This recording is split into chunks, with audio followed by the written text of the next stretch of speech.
Ah, no, sí.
Bueno,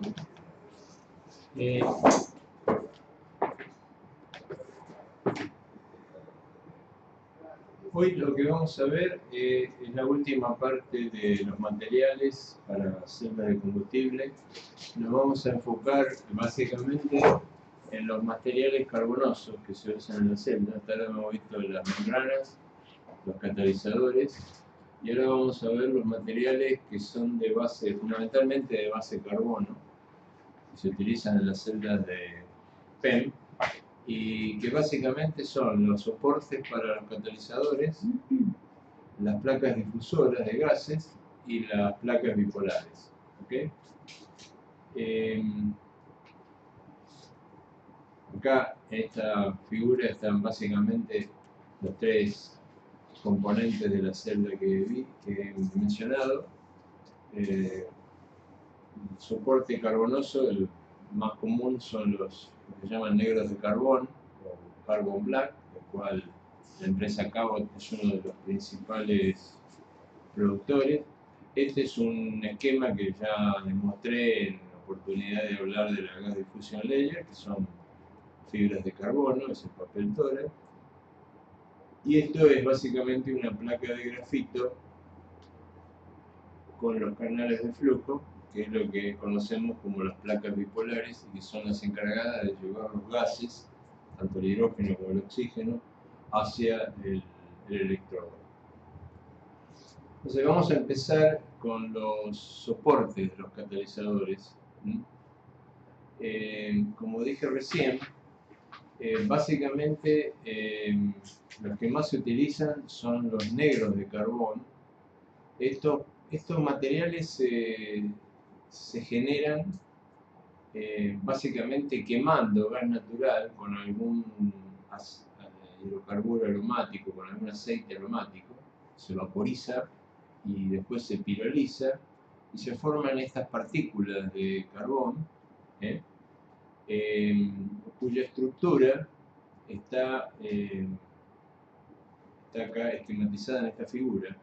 En realidad, yendo de lo más chiquito hacia lo más grande, están formados por pequeñas cristalitas de grafito, que es esto que está acá, son como si fueran pequeñas plateletas formadas por unas pocas capas de grafito, de grafeno en realidad, formando una estructura de este tipo, que no tiene más de 1 a 2 nanómetros de tamaño, ¿no? O sea que esas cristalitas se agrupan formando lo que se llama la partícula primaria del carbon black, que es esto que está acá, que es un agregado de estos dominios cristalinos, y que puede haber también algo de carbono amorfo en el medio, o sea, un carbono que no tenga una hibridación SP2 como en el caso del grafito. Esas partículas primarias tienen más o menos unos 20 nanómetros de diámetro, de tamaño, no son perfectamente esféricas, son partículas una estructura irregular, que, o sea que en estas partículas primarias, los únicos poros que existen son microporos, es decir, son pequeños poros de nivel atómico casi, menores de 2 nanómetros. Yo no recuerdo si lo mencioné antes, pero lo menciono ahora. La clasificación IUPAC de porosidad clasifica a los microporos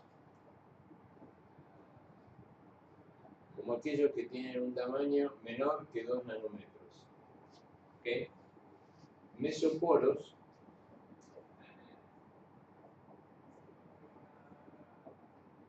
en general entre 2 y 50 nanómetros. Y macroporos que tienen arriba de 50 nanómetros. ¿Okay?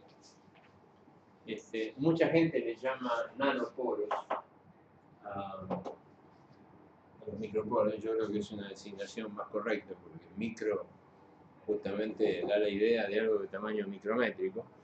Pero bueno, eso es lo que IUPAC recomienda. Por lo tanto, estas partículas primarias, formadas por estas pequeñas cristalitas de grafito, tienen nanoporos de ese orden, o sea, debajo de 2 nanómetros son realmente microporos.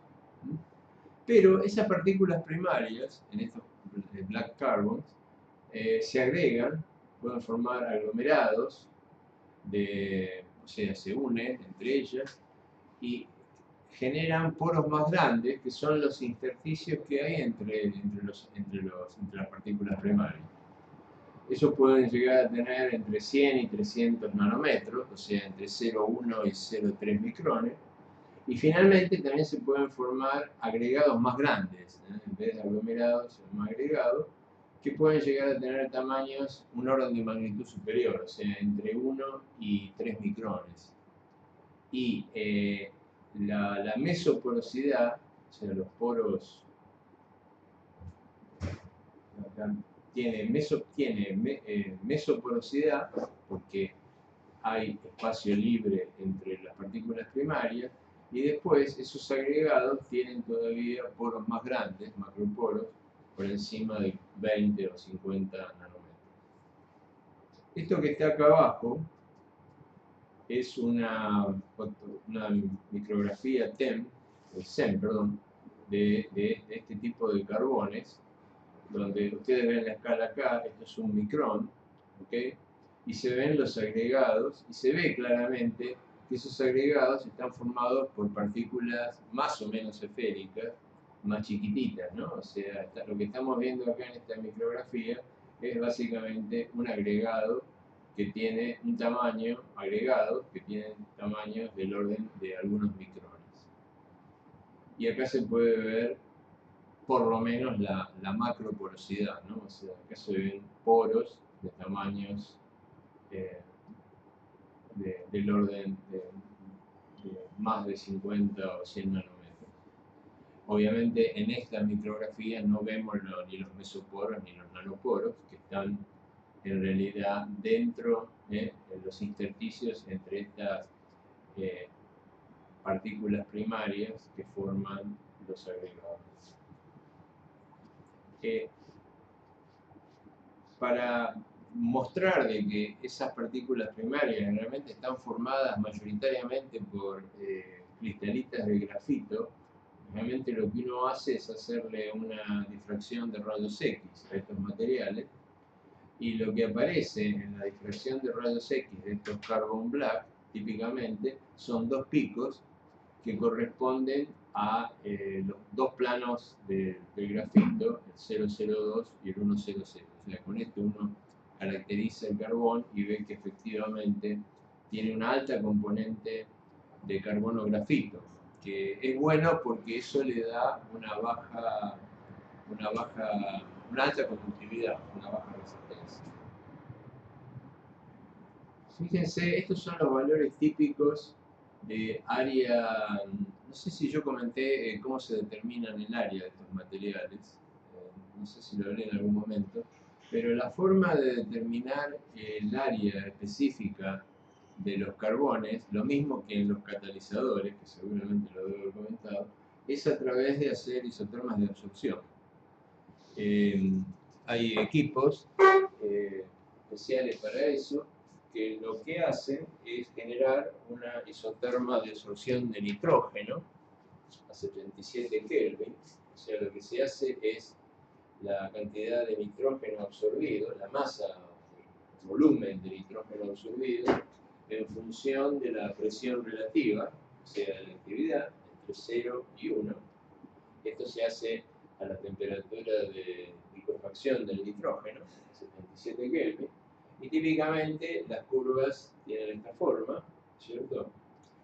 Pero si el material es un material homogéneo, realmente tiene esta forma, cuando uno va absorbiendo nitrógeno y vuelve por el mismo camino cuando uno va disolviendo.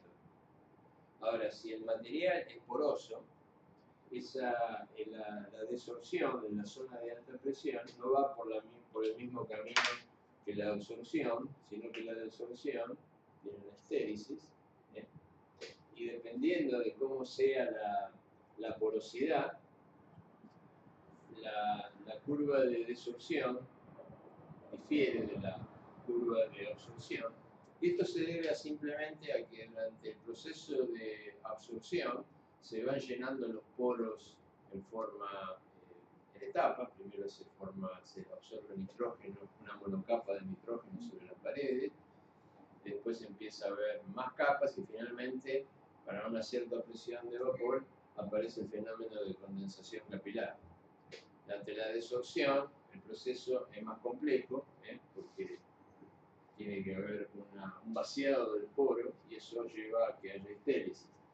Hay modelos, yo no voy a entrar en detalle de los modelos, pero hay modelos que permiten, en función de analizar esta estéresis, permiten relacionar la diferencia entre la rama de desorción y la rama de absorción y sacar de acá el diámetro del poro.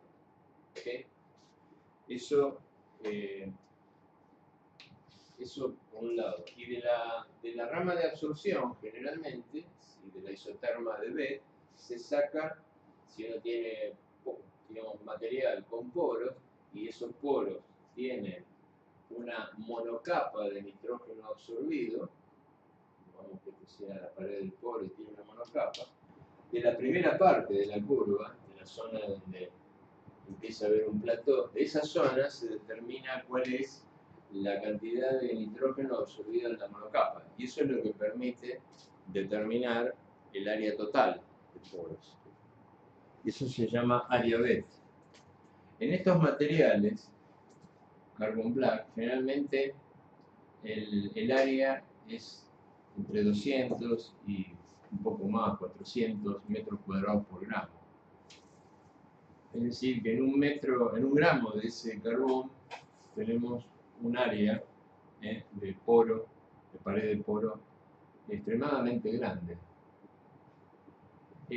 Ahora, uno puede, a través de estos modelos que comenté, dividir, puede estimar cuánto de ese área corresponde a microporos, o sea, poros de menor de 2 nanómetros, y cuál de ese área corresponde a mesoporos, o sea, poros de mayor de 2 nanómetros, porque la forma de llenado es distinta y por lo tanto aparecen en zonas distintas del isotermo. Entonces, por ejemplo, este material que tenía 218 metros cuadrados por gramo, que es un Vulcan, se llama Vulcan, es el producto de la empresa Cabot, es el que se utiliza más como soporte de catalizadores, el latino. El área micro es de 65 metros cuadrados por gramo, es decir, fíjense que aproximadamente la tercera parte del área total es área de microporo. Y el área de mesoporo, o sea, la que tiene tamaños entre 2 y 50 nanómetros, es aproximadamente las 2/3 partes, en números redondos, ¿no? Ahora, si ustedes miran el volumen de microporo, que también sale de estos modelos, el volumen de microporo, o sea, el volumen que ocupan los poros de menor de 2 nanómetros, es insignificante, es 0,03 centímetros cúbicos por gramo. El total es 0,41. Pero de ese total, menos del 10%, un 8, 7, 8%, es volumen de microporo. Y el resto, 0,38, o sea, un orden de magnitud más, es volumen de mesoporo. O sea, fíjense que a pesar de que el área micro es importante, es la tercera parte, el volumen micro es casi despreciable. Y eso se debe a que la relación, como habíamos visto también que pasaba con las partículas, pasa con los poros. La relación área o superficie a volumen es inversamente proporcional al diámetro del poro. Entonces, cuando uno tiene poros chicos, la relación área-volumen es muy grande. Entonces, uno puede tener muy bajo volumen micro, pero un área significante. ¿Okay? O sea, que el volumen micro sea insignificante no quiere decir que no contribuya con un área importante. Y a los efectos de usarlo como soporte de catalizador, lo que importa no es el volumen, es el área. Porque las partículas de catalizador se van a depositar en toda el área que tenga el material. No importa que haya poco volumen micro, el área es muy grande. Entonces uno esperaría que si uno hace una deposición de platino, de nanopartículas de platino sobre este material, la tercera parte del área total de este material está en poros menor de 2 nanómetros y el resto en los poros más grandes.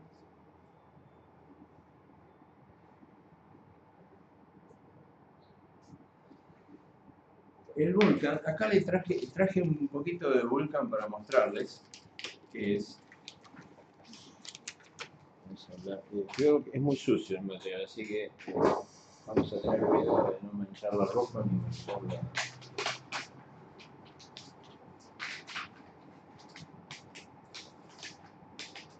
Este es Vulcan.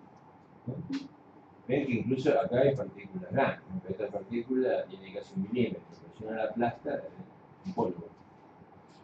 Y es un polvo muy fino, es casi como azúcar impalpable, nada más que negro. Bueno, este es el Vulcan. Este material es muy barato. 1 kilo de este material, estamos hablando de que un gramo es 200 metros cuadrados, o sea, 1 kilo son kilómetros cuadrados, ¿no?, de superficie para depositar el catalizador. 1 kilo de este material no debe salir más de $10. Comprado acá, por supuesto, comprado en lugar de origen es mucho más barato. Y esto tiene, cuando uno prepara los catalizadores, como habíamos visto, se hace una dispersión de esto, y cuando uno los sonica para dispersarlos, los agregados gruesos, o sea, las partículas que son visibles, se disgregan y forman esos agregados que tienen tamaños del orden de 1 micrón, 3 micrones, que no se ven a la vista. O sea, que esto en realidad son masacotes de esos agregados, son agregados de agregados, ¿no? Pero si uno lo dispersa, así que bueno, este es el Vulcan. Es un material barato porque se vende para, por ejemplo, los rellenos de las cubiertas están hechas de caucho. Porque el caucho es transparente. Es feo que las ruedas de los autos fueran transparentes. Imaginen las ruedas de los autos transparentes. ¿Eh? Bueno, ahora sí. Hay una costumbre de que tienen que ser negras. Bueno, el color negro se las da porque se mezcla el caucho con este tipo de black carbon. Entonces, como se usa así en cantidades industriales para neumáticos, imagínense la cantidad de kilos, toneladas de carbon black que mueve la industria de los neumáticos, y otras industrias, pero la de los neumáticos. También las tintas, las impresoras de chorro de tinta, las tintas negras, están hechas con este material, dispersos en un solvente que las mantiene en suspensión, les permite inyectarlas. Cuando se seca, en realidad tiene por supuesto un binder, ¿no? Porque si no, uno pasaría el dedo y se borraría. ¿Qué pasa a veces cuando el toner no está bien formulado? Bueno, eso les quería... traten de no deformarlo porque es una suciedad... no pueden tener una idea, si esto se cae al piso, la cantidad de suciedad que desparrama es impresionante. Sí, con cuidado.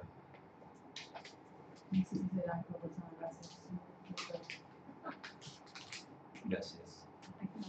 ¿Verdad? Me voy a dejar por acá. Tenía miedo también que se me rompiera dentro de la mochila, que eso hubiera sido muy grave. Bueno, ¿cómo es la química superficial de estos materiales? No es todo carbono. En la superficie hay grupos funcionales y los grupos funcionales cambian con el tratamiento. Por supuesto dependen de cómo fue el proceso de obtención del material, ¿no? Por ejemplo, acá tenemos el Vulcan así como viene, o sea, este material que les mostré, tiene básicamente grupos quinona en la superficie cuando no ha sido sometido a ningún tratamiento químico previo. ¿Cómo se determina la presencia de grupos funcionales? Generalmente son grupos que contienen oxígeno, ¿no? Son carboxilatos, lactonas, anhidridos, fenol, quinona. Esos son los grupos.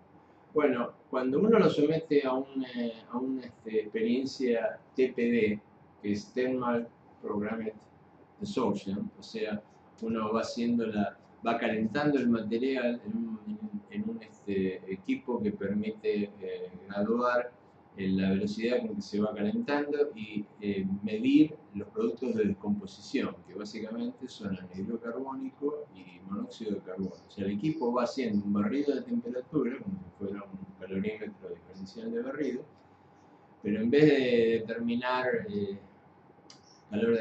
calor intercambiado, o sea, procesos de transiciones de fase, lo que determina son cuáles son los productos de descomposición a medida que la temperatura aumenta. Los grupos funcionales,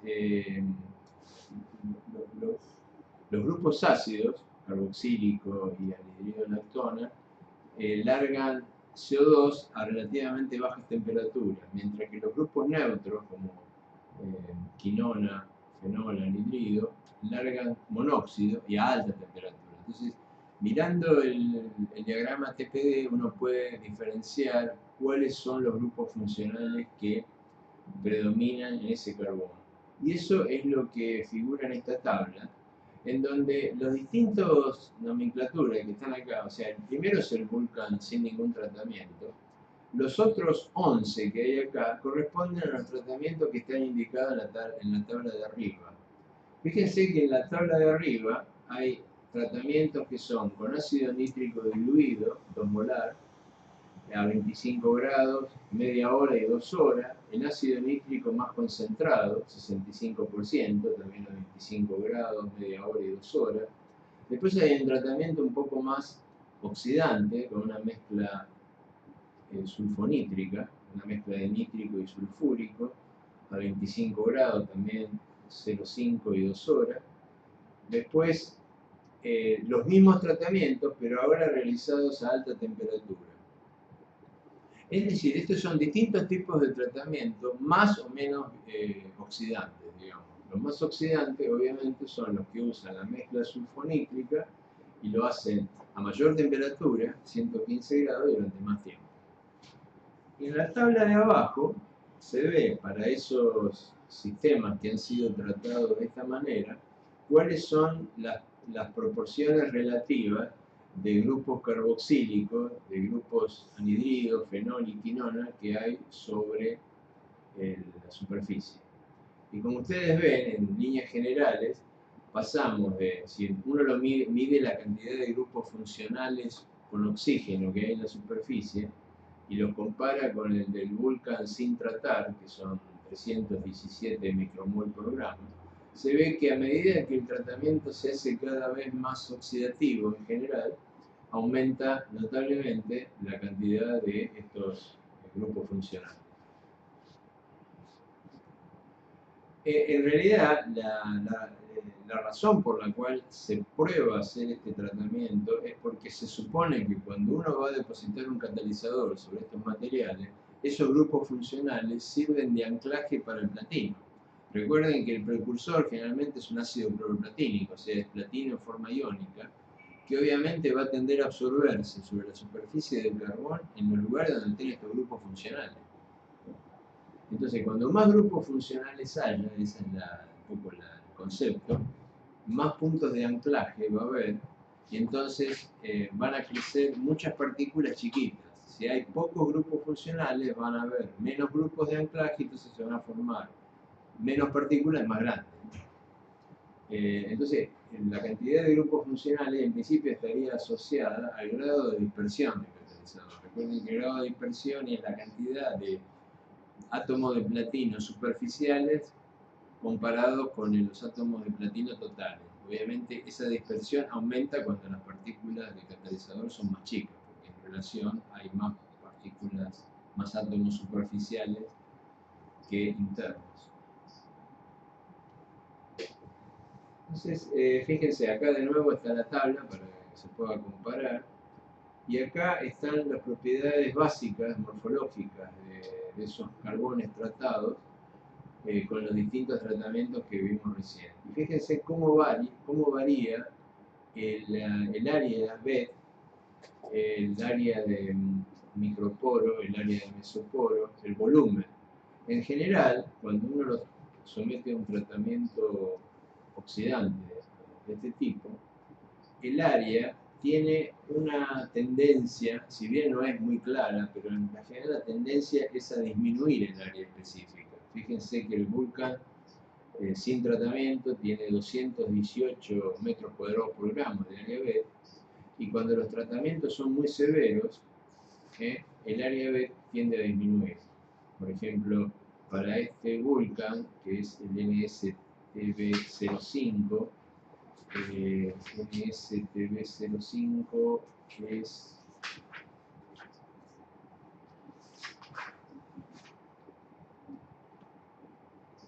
este, que estuvo tratado con una mezcla de nítrico y sulfúrico a 115 grados centígrados durante media hora. Y su área superficial disminuyó casi a la mitad. Y si ustedes elevan ese tiempo de tratamiento a 2 horas, que sería la última muestra, la NSTB2, fíjense que desapareció directamente el área superficial, no hay área superficial, prácticamente no hay volumen, quiere decir que se destruyó totalmente la morfología del material, dejó de ser un material poroso. Entonces, cuando uno genera este tipo de tratamiento químico para generar grupos funcionales, tiene que ser consciente que también puede estar, por un lado, beneficiando la formación de catalizadores más dispersos, pero por otro lado puede estar afectando también la morfología del material. De manera tal de que hay que encontrar para cada material cuál es el tratamiento adecuado que permite generar grupos funcionales, pero sin modificar significativamente ni el área superficial ni el volumen de micro y mesoporo. Por ejemplo, estos dos fotografías Zen que están acá corresponden a sistemas que han sido tratados, de carbono, que han sido tratados con distintas condiciones oxidantes. Y fíjense que en un caso se han formado partículas muy chicas, eso significa que tenemos muchos grupos funcionales en la superficie y que han resultado como anclaje de nanopartículas de platino. Entonces hay muchas y chiquitas, pero tenemos otros catalizadores que, tratados de una manera distinta, han generado este tipo de material en donde se ve claramente que hay pocas partículas y más grandes catalizadores.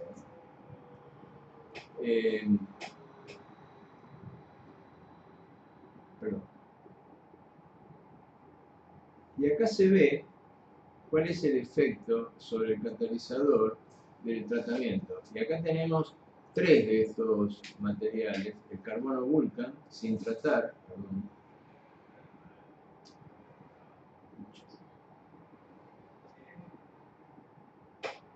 el carbono Vulcan sin tratar, en donde la cantidad de grupos, esto está medido en cantidad de grupos de oxígeno en milimoles por gramo. El Vulcan tiene muy pocos grupos funcionales, el Vulcan sin ningún tratamiento. Si vamos al NSTA05, el NSTA05 es este que estoy marcando acá, es el tratamiento con nítrico sulfúrico a 25 grados durante media hora. Se aumenta la cantidad de grupos oxígeno en un factor bastante importante. Vamos de menos de 0,5 a casi 2. O sea, estamos multiplicando por 4. ¿No? Y fíjense que el efecto que tiene es aumentar el tamaño de las cristalitas de platino. O sea, ese efecto no es bueno. O sea, aumentamos la cantidad de grupos funcionales, pero también aumentamos la cantidad, el tamaño de la cristalita de platino. Para el Vulcan era un nanómetro y medio, y para este material es alrededor de entre 2 y 3 nanómetros. Y lo mismo ocurre a medida que, acá se observa que a medida que aumenta la cantidad de grupos funcionales, tenemos un aumento en el tamaño de la cristalita. Y eso depende básicamente del tipo de catalizador. O sea, este tipo de estudio uno lo tiene que hacer para cada producto. Obviamente para el Vulcan ya se hizo y los resultados están, pero si uno genera su propio soporte de catalizador, o hay gente que trata de generar otro tipo de soporte con otras propiedades, tiene que tener en cuenta estos efectos, que muchas veces generar grupos funcionales puede significar mejorar la cantidad de platino que se deposita, pero por ahí el tamaño de las cristalitas de platino que se deposita aumenta, y eso significa que hay una menor utilización del catalizador. Acá hay en estos gráficos que siguen, hay una comparación del efecto ahora del área específica del carbón, no de los grupos funcionales que tiene el carbón, sino de su área específica. Vimos que el carbón Vulcan tenía 218 metros cuadrados por gramo, o sea, es este material que está acá. Y acá lo que se ha hecho es comparar otros black carbon que tienen distintas áreas específicas, que van desde unos 20 metros cuadrados por gramo, lo que están por acá, hasta uno que tiene un área enorme, 4 veces más que el Vulcan, tiene 800 metros cuadrados por gramo. Y lo que se grafica acá es el área de un catalizador. En este caso es un catalizador bimetálico, vamos a ver, son los que se usan en las celdas de metanol directo. Es un catalizador platino-rutenio, es un ejemplo. Y acá lo que está graficado es cómo varía el área del catalizador, que de alguna manera mide el tamaño de partículas. Para una misma carga de catalizador en masa tenemos más área, significa que las partículas del catalizador son más chicas. Bueno, fíjense lo que ocurre con el área de catalizador cuando el área del carbón aumenta. Aumenta notablemente. Por ejemplo, cuando uno pasa de carbones que tienen muy baja área específica, por ejemplo, el orden de 20, 30 metros cuadrados por gramo, a algunos que tienen del orden de 200, como el Vulcan, hay un aumento notable del área del catalizador. Pasamos de 20 hasta casi 60. Pero después, si nos vamos a un carbón que tiene, en lugar de 200, tiene 800 metros cuadrados por gramo, no aumenta tanto. O sea, es como que la cosa se plancha. Es decir, que aumentar el área del carbón por encima de los 200 metros cuadrados por gramo no parece tener un gran efecto sobre la dispersión del catalizador.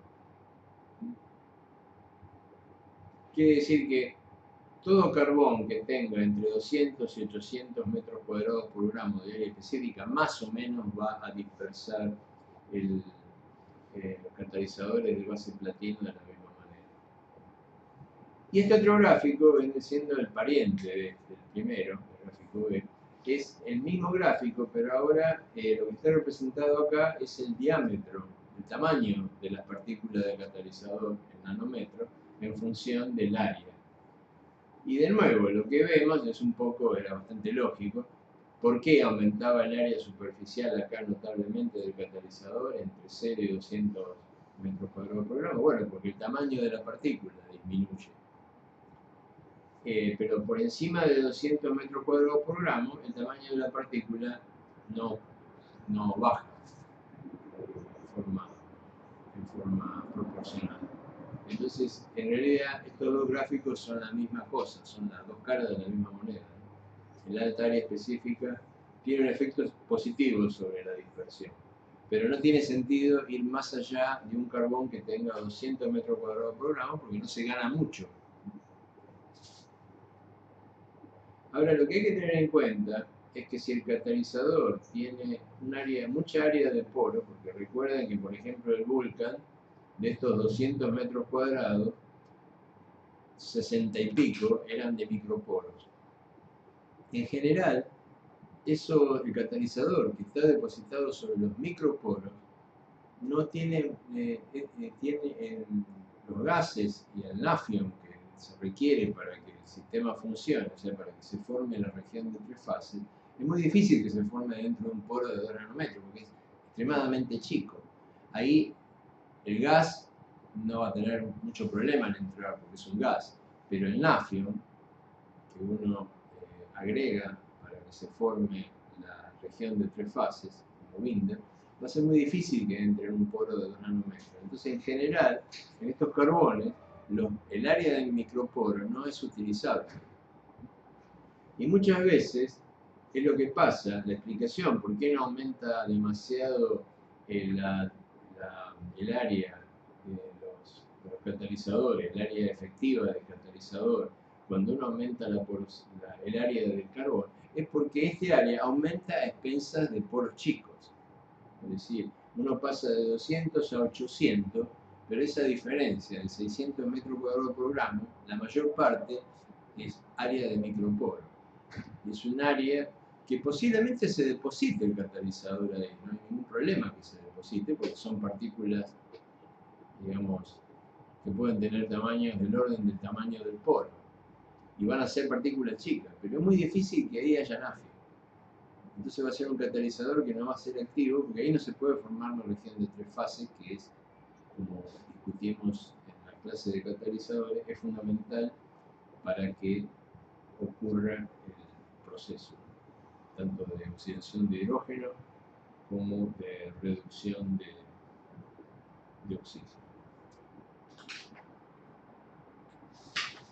Eso es en cuanto a los que podríamos llamar los soportes catalizadores de tipo negro de carbono. El Vulcan es más conocido, pero existen otros materiales.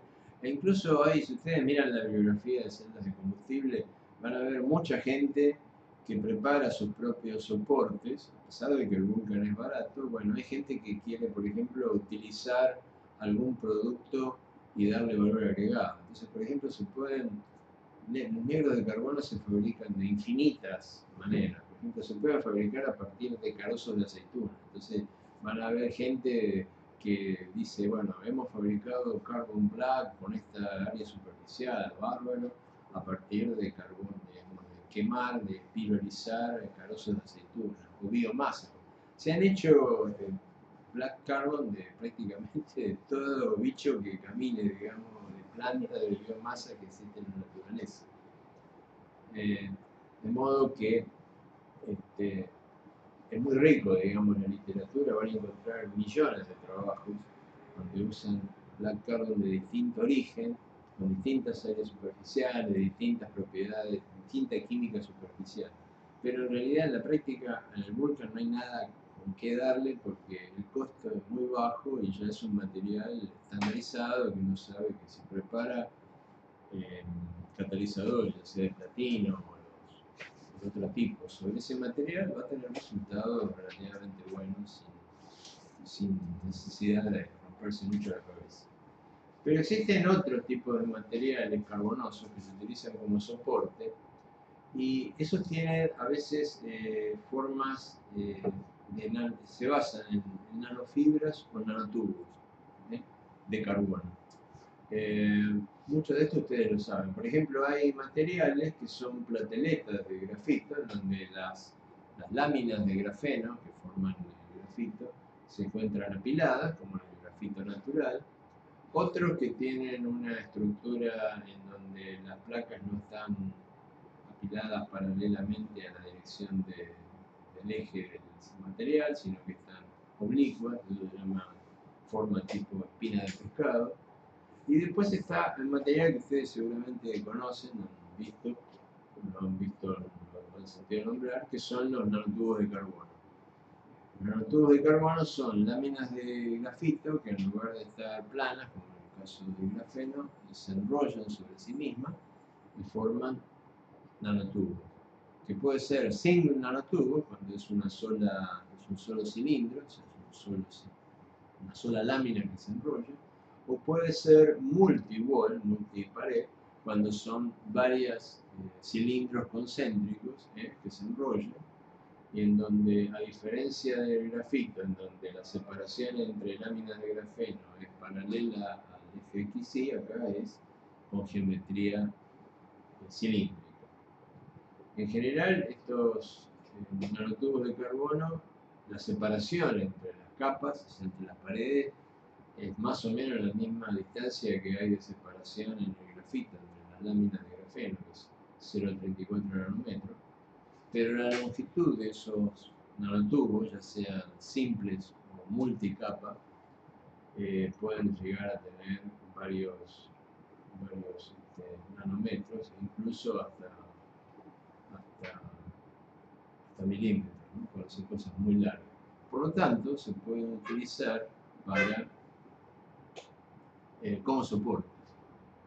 ¿Y por qué se ha pensado en que estos materiales mejorarían la performance?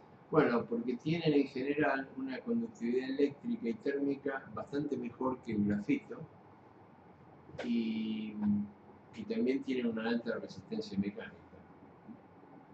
Acá, por ejemplo, además tienen un área específica que varía según el tamaño del nanotubo y de la cantidad de capas que tenga, varían entre 50 y 400 metros cuadrados por grano.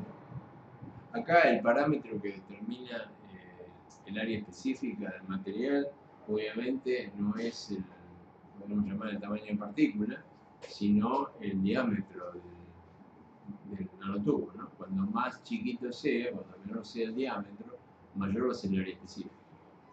Porque en realidad estos materiales, ustedes ven un nanotubo que tenga, por ejemplo, 5 nanómetros de diámetro y 100 micrones de largo, el área la distancia nano es el diámetro, no es el largo. O sea que en realidad hay un solo parámetro que determina la superficie de este material. Acá hay una micrografía de este material donde se ven los nanotubos. Por supuesto es un nanotubo sacado de un tarro de nanotubos. Los chinos suelen vender estos materiales multi-wall nanotubos muy baratos, relativamente baratos. Obviamente siempre van a ser más caros que el Vulcan, ¿no? Por lo menos un orden de magnitud mayor que el Vulcan, pero no son tan caros.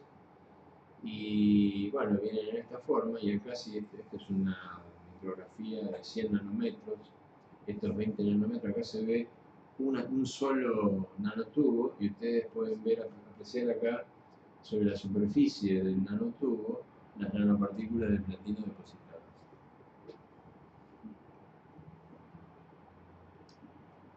Hay gente que ha comparado, ha preparado catalizadores soportados sobre carbono Vulcan y soportados sobre este tipo de nanotubos multipared, y en general lo que no se observa es un aumento notable de la actividad catalítica. Por ejemplo, en esta tabla está comparado un catalizador depositado sobre un carbon nanotube y depositado sobre Vulkan.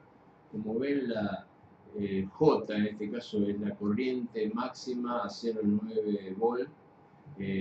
La,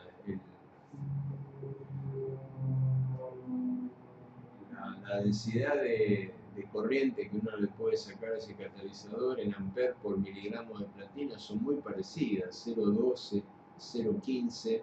Esto, cuando dice final, es después de una cierta cantidad de ciclos, en general son del orden de 1000 ciclos a una un cierto potencial. Fíjense que el, el, los dos catalizadores, a pesar de que hay una pequeña diferencia inicial a partir de para el Vulkan mejor, después de una cierta cantidad de ciclos, prácticamente los dos van al mismo valor de densidad de corriente. Esto es el área específica, el área electroquímica, electroquímicamente activa, normalizada, o sea, comparada con la inicial. La inicial entonces es 100 para ambos, y en el caso del Vulkan baja a 75% después de una cierta cantidad de ciclos, mientras que los catalizadores depositados sobre nanotubos parecen tener una mejor performance después de esa cantidad de ciclos, baja solamente el 88%. El tamaño de partícula, que suele ir creciendo con el tiempo en los catalizadores. Después vamos a ver, cuando veamos degradación de los catalizadores, vamos a ver cuáles son los mecanismos de degradación. Pero uno de los mecanismos de degradación lo que lleva es a aumentar el tamaño de partícula. O sea que con el tiempo el tamaño de partícula aumenta y por lo tanto el área electroquímicamente activa del catalizador va disminuyendo. Bueno, acá se ve que el tamaño de partícula, que en estos catalizadores eran 2,9 y 2,5 nanómetros en el inicio, al final de su ciclado pasa de 2,9 a 3,9 sobre nanotubos de carbono y de 2,5 a 3,6 sobre Vulkan. Y acá hay un gráfico donde se compara, después de una cierta cantidad de ciclos hechos manteniendo la celda entre 0,5 y 1 volt. Si se le exige más, cae más rápidamente.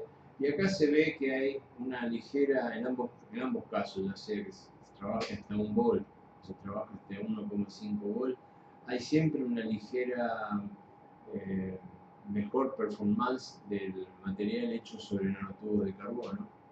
Fíjense que, por ejemplo, esto es el área electroquímica. El área electroquímica, después de 10.000 ciclos, que es una cantidad muy grande de ciclos, baja bastante menos que en el caso del catalizador depositado sobre Vulkan. Lo mismo sucede cuando se lo somete a un ciclado un poco más severo. O sea que el uso de nanotubos de carbono parecería ser que en el largo plazo tendría alguna ventaja sobre el uso de carbono Vulkan. Pero acá lo que hay que decir es que el precio que hay que pagar es que es bastante más caro. ¿Okay? Bastante más caro y no se producen nanotubos de carbono en la cantidad que se produce Black Carbon. Obviamente, si esta diferencia fuera mejor, se podría fabricar nanotubos de carbono de forma específica para usar como soporte de catalizador. En ese caso el precio bajaría y bueno, tal vez el precio ya no pasa a ser un factor limitante. Pero por lo que se ha visto hasta ahora en la literatura, no hay una ventaja de los nanotubos respecto de los Black Carbon como para que valga la pena reemplazar el Vulkan por estos materiales. Después hay una cantidad de materiales A ver, lo que sucede con los black carbon y con los nanotubos de carbono es que uno no tiene mucha posibilidad de variar el tamaño del poro o el tamaño del nanotubo, digamos. Está más o menos limitado. Entonces hay una cierta cantidad de trabajos que se han orientado a generar carbones mesoporosos para usar como soporte de catalizadores, pero que tengan una estructura que sea más, una morfología que sea más controlable. Entre los que han optado por ese camino está el grupo nuestro, que ha trabajado bastante en los años anteriores en desarrollar este tipo de material de carbonos porosos o mesoporosos estructurados. Básicamente, lo que se hace para generar un carbono poroso estructurado es primero sintetizar el material, lo que sería el precursor del carbón, realmente es un polímero, una resina, después secarlo y finalmente carbonizarlo para obtener el carbón. Es decir, este es el proceso clásico, tiene esas tres etapas bien definidas: la parte química, donde uno sintetiza, una parte de secado, que es fundamental porque dependiendo de cómo sea el secado es el tipo de carbón que uno va a obtener, y finalmente el proceso de eliminar todo lo que no sea carbón a través de pirólisis. La ventaja, como decía, de estos materiales porosos es que permiten obtener el tamaño de poro y área superficial controlable. O sea, uno variando las condiciones de síntesis y de secado en algunas condiciones puede variar estas dos propiedades importantes, que es poro y área superficial, que por supuesto no son cosas independientes, sino que una es consecuencia de la otra.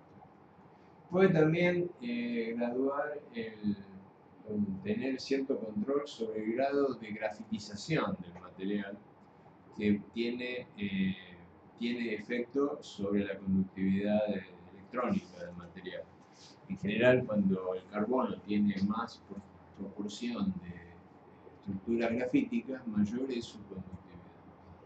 Y además puede hacerlo en morfologías variables. Uno puede obtener este carbón poroso en forma de polvo, o también puede obtenerlo en forma de un monolito, o sea, un material que es autosustentable. Y en general hay tres formas, tres rutas distintas de preparación, que se diferencian en la forma de realizar el secado. Ahí podemos distinguir lo que se llama serogeles, de criogeles y aerogeles. En los serogeles el secado es básicamente con un solvente, puede ser incluso agua. En los criogeles lo que se usa también es agua como solvente, pero se enfría el material de manera tal de congelar el agua, y después el secado se hace por sublimación del agua, o sea, el agua como hielo se remueve como se remueve el agua en los alimentos, con un proceso de liofilización, o sea, se aplica una baja presión para que el agua sólida, como hielo, evapore a la fase de vapor. Y la otra forma es, por ejemplo, disolverlo en un fluido supercrítico como CO2, supercrítico, alta presión, y después, cuando está disperso en ese medio líquido, bajar la presión y hacer que el fluido, en este caso el CO2, evapore. Entonces se puede secar de una manera muy elegante. La otra forma de preparar estos materiales porosos es usando un hard template o usando un soft template, que es lo que vamos a ver ahora. Uno de los métodos más utilizados para preparar carbones mesoporosos es por el método sol-gel. Lo que se hace es básicamente preparar un sol-gel a partir de una resina. Y las resinas que más se utilizan como precursoras para materiales de carbono poroso son las resinas de resorcinol formaldehído. Acá tenemos el formaldehído, este es el resorcinol, que es un bifenol, monoceno, y estas dos sustancias forman un polímero por condensación, o sea, se forma agua, se desprende agua y se van formando este tipo de estructura que da lugar a polímeros de longitud de cadena variable. Acá el acetato de sodio es un catalizador que promueve, hace que esta reacción sea más rápida. ¿Y qué es lo que sucede cuando empieza a ocurrir este proceso de polimerización por condensación? Bueno, lo primero que sucede es que se forman pequeños clústeres.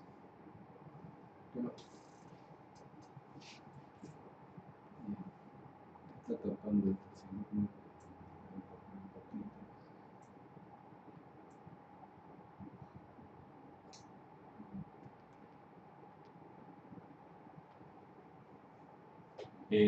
Se forman pequeños clústeres que cuando empieza el proceso de polimerización y todavía la cadena polimérica no es demasiado larga, entonces se empiezan a formar estos clústeres, se empiezan a formar partículas coloidales, o sea, siguen creciendo y finalmente se transforman esas partículas coloidales que se agregan, generan lo que se llama un hidrogel, porque todo esto se hace en un medio acuoso. Entonces tenemos un hidrogel formado por estructuras que son estas pequeñas partículas coloidales que forman agregados, se autoensamblan y forman este tipo de estructuras. En donde los poros de lo que va a ser después el carbón son en la zona gris, o sea, la zona no ocupada por partículas. Y lo interesante de este método de preparación de carbones es que variando la relación entre resorcinol y formaldehído, que determina el largo de cadena, o la relación entre el resorcinol, o sea, el monómero y el agua, el solvente, o entre el resorcinol y el catalizador, uno puede controlar el tamaño de partícula, el área específica y también el módulo elástico, porque eso también regula la longitud de cadena que tiene incidencia sobre las propiedades mecánicas. Entonces, hay una gran cantidad de información sobre estos sistemas y se ve que manejando correctamente estos parámetros, que son básicamente las concentraciones que se utilizan de resorcinol, solvente y catalizador, uno puede generar materiales que van a dar lugar a carbones con distinto tamaño de partícula, de poro, distinta por lo tanto área específica y también distinta rigidez mecánica.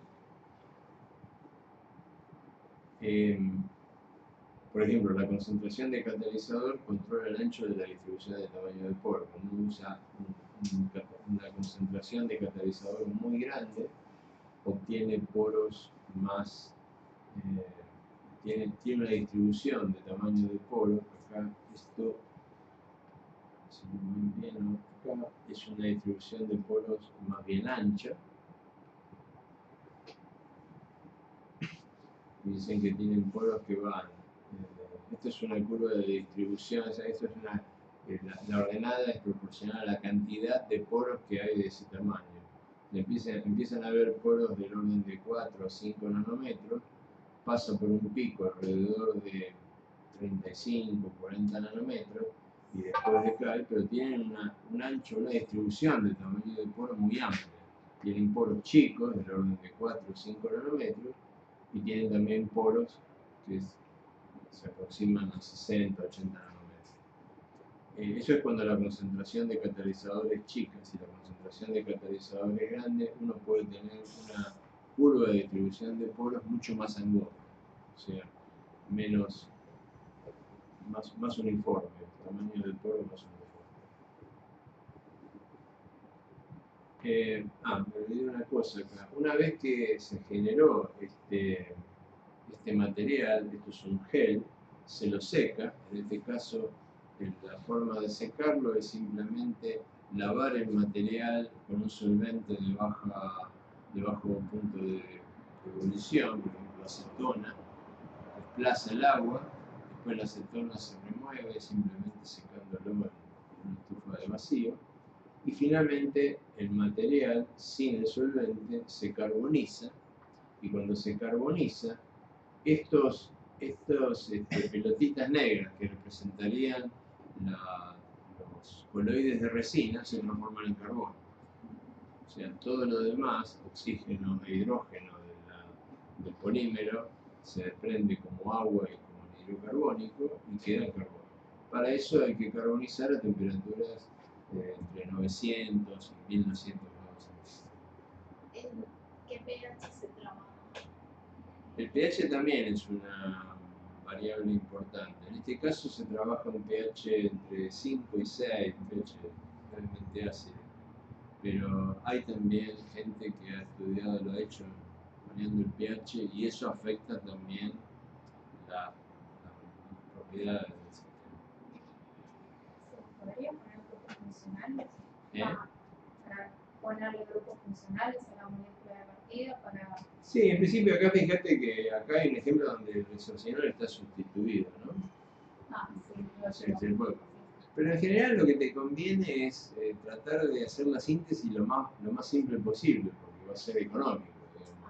¿Por qué se usa resorcinol formaldehído? Porque son dos materias primas que son muy baratas comparado con otros polímeros. Pero bueno, es esta propiedad que tiene en particular los polímeros de las cadenas de resorcinol formaldehído de formar estos de autoasociarse formando estos sol gel con esta estructura, ¿no? Entonces, esto es, digamos, cuando vos lo formás en la resina que queda ya sea en forma de pequeños granos, o sea, polvo, o también si variás la cantidad de solvente, sobre todo, podés llegar a tener que el material te quede formando un monolito, o sea todo un sistema agregado. Entonces, en lugar de cuando vos secás y carbonizás y que te quede polvo, te queda una estructura que ahora después voy a mostrar una foto, que es como una placa, digamos, monolítica. ¿Okay? Y eso tiene alguna importancia que sea monolítica. Pero lo que quería aclarar entonces es que cuando uno carboniza esto, la estructura, la mesoestructura del sistema se mantiene. O sea, todo lo que acá se ve negro, que son las coloides de polímero, se transforma en carbón. Y lo que eran poros siguen siendo poros. ¿De acuerdo? Pero por supuesto que en el proceso de carbonización hay una contracción. No solamente se pierde masa, porque obviamente todo lo que es oxígeno e hidrógeno desaparece, pero hay también una contracción en volumen que es más o menos de entre un 20 y 30%. Entonces originalmente es como que todo este sistema antes de carbonizarse tiene un volumen y cuando carboniza se achica, se reduce, pero manteniendo la estructura. ¿Okay? Otra forma de obtener estos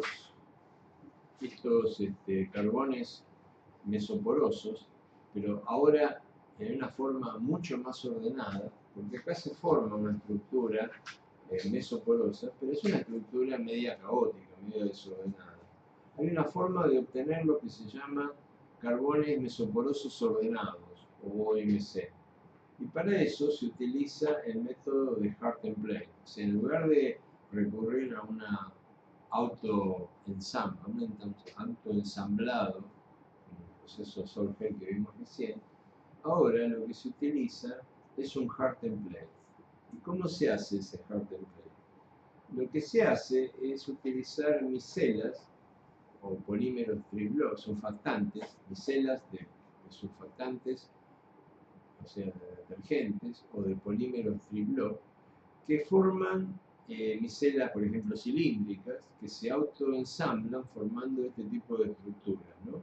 Estas son las micelas cilíndricas, esas micelas se apilan, por ejemplo, formando una estructura que tiene un arreglo hexagonal de cilindros, como lo que están aquí. Y Una vez formado ese sistema autoorganizado con estas micelas, se agrega un material que sea la fuente de silicio que permite formar una estructura de sílica en los huecos que dejan estas micelas. O sea, estas son las micelas. Cuando uno agrega este material de silicio, se llama TEOS, es un tetraetil silicio. Es uno de los precursores típicos de la gente que trabaja en materiales de sílica porosa. O sea, el que quiere hacer un material de sílica porosa, lo que hace es esto, ¿no? Genera lo que sería un soft template con un surfactante o un polímero y hace crecer sílica en los lugares que quedan, espacios libres que quedan entre esos cilindros. Entonces, lo que tenemos ahora es que todo el espacio que hay alrededor de los cilindros, los huecos que quedan entre cilindro y cilindro, se rellenan de sílica. ¿Okay? El paso siguiente es remover el template. La remoción del template es fácil, porque lo que hay que hacer es hacer un pequeño cambio de pH para que se destruya la micela y enjuagar. Entonces queda ahora lo que sería la estructura hexagonal de sílica, donde ya se ha eliminado las micelas, el material surfactante o el polímero que estaba dentro de su cilindro. Y lo que se hace ahora es impregnar lo que sería el hard template, se llama hard porque ya es rígido, que es esta estructura de sílica, se le impregna, o sea, se llenan esos poros son del tamaño nanométrico, se los llena con el material precursor de carbón, que puede ser, por ejemplo, un azúcar, puede ser sacarosa, puede ser una resina, puede ser la misma resoncinol formaldehído que polimerice dentro de estos agujeros, y después se lo somete a un proceso de carbonización para que el azúcar, la resina se transforme en carbón, y finalmente, el último paso es remover el template, o sea, remover la sílica. Y eso se hace, por ejemplo, haciendo un tratamiento con ácido fluorhídrico. Se lleva la sílica, entonces todos esos cilindros hexagonales desaparecen y lo que queda son las barras de carbón, digamos, que estaban metidas dentro de la sílica.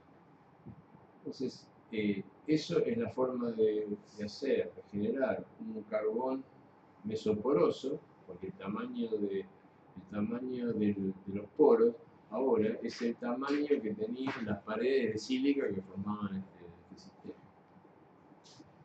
Acá hay una tabla donde se muestran distintos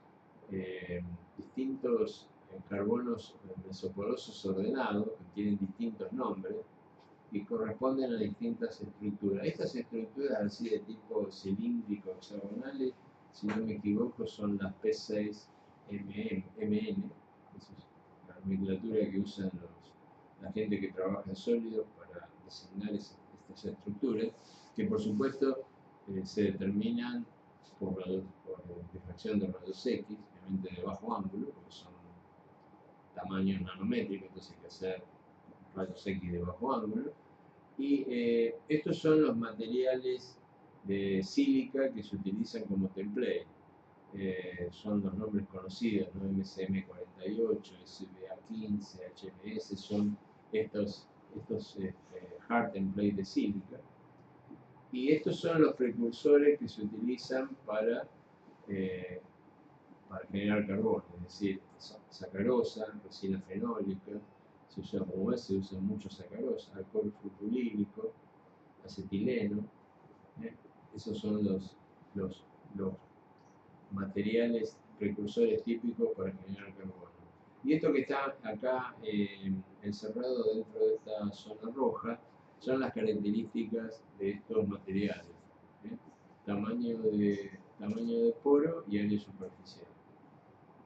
Por ejemplo, si vamos a este tipo de materiales, que si no me equivoco son estructura, el tamaño de poro, que sería lo que antes sería el espesor de estos hexágonos de silicio, que cuando se removió el silicio quedaron como poros, están en el orden de 3,8 nanómetros. Sería en esta distancia que están acá entre las barritas de carbono.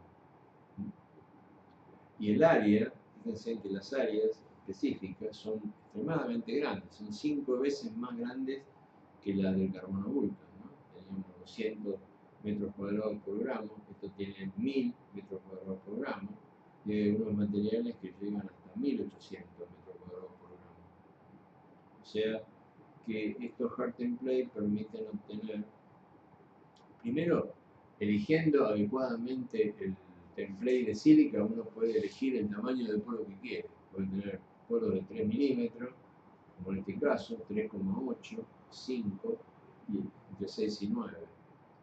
Entonces, tener estos materiales le permite a uno empezar a analizar con mucha precisión cuál es el efecto del tamaño del poro. Porque en los carbones, los Banach-Thorne que vimos antes, no hay un tamaño de poro único, hay una distribución del tamaño de poro. Entonces, trabajando con estos carbonos mesoporosos ordenados, uno puede elegir el tamaño de poro y ver cómo se comporta en particular ese soporte para determinada aplicación.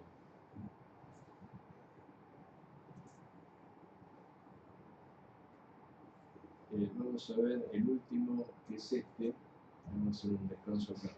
Este es el otro método para obtener un carbono mesoporoso ordenado, que en lugar de usar un hard template, como es el hard template de sílica, utiliza un soft template, es un molde suave, y esos moldes en general son surfactantes o son polímeros triblock, como el polietileno oxide, polipropileno oxide, polietileno oxide. Esto es un polímero triblock, tiene polietileno, polipropileno y polietileno, y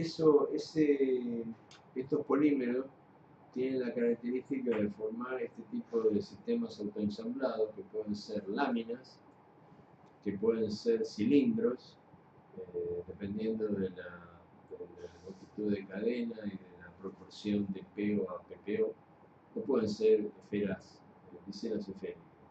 Entonces, con eso se forman distintos tipos de sistemas autoensamblados y se utiliza, en última instancia es parecido a esto, ¿no? Forman láminas o forman estructuras cilíndricas como estas, que son exactamente estas mismas.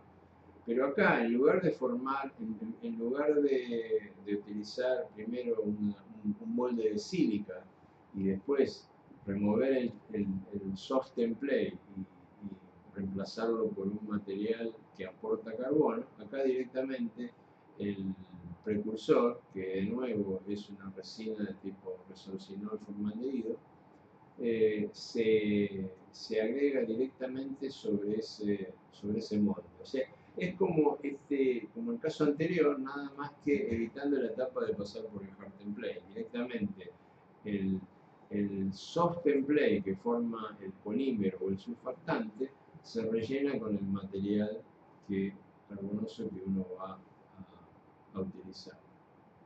Y finalmente se produce dentro de esa estructura la termopolimerización y después la calcinación.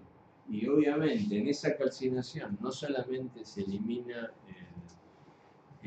digamos, la parte no carbonosa que tiene el precursor de carbono, o sea, la resina, sino también se elimina el soft template, o sea, el material soft que forma ese molde. Entonces se pueden obtener carbones con distintas geometrías, dependiendo de cuál es la geometría del autoensamblado del soft template. Por ejemplo, si el soft template forma una estructura cilíndrica como la que vimos acá antes, bueno, vamos a obtener el mismo tipo de estructura para el carbono. Pero si forman otro tipo de estructura, por ejemplo este tipo de estructura media esférica, bueno, lo que vamos a obtener van a ser este tipo de carbonos mesoporosos con esta morfología. en donde los poros son los lugares donde originalmente estaba el sostén. Entonces el tamaño del poro va a depender del tamaño de estas estructuras. Y eso uno lo puede regular regulando el tipo de template que pone, ¿no? Así que estas son las rutas para obtener carbones que tienen, por un lado, una morfología regular, ¿no? No son partículas al azar, polos al azar, sino que son polos con determinada alineación y además con un tamaño de polos que uno dentro de cierto rango lo puede controlar. Bueno, podemos hacer un descanso acá. Les comento lo siguiente, yo voy a dar ahora después del descanso, voy a terminar con esta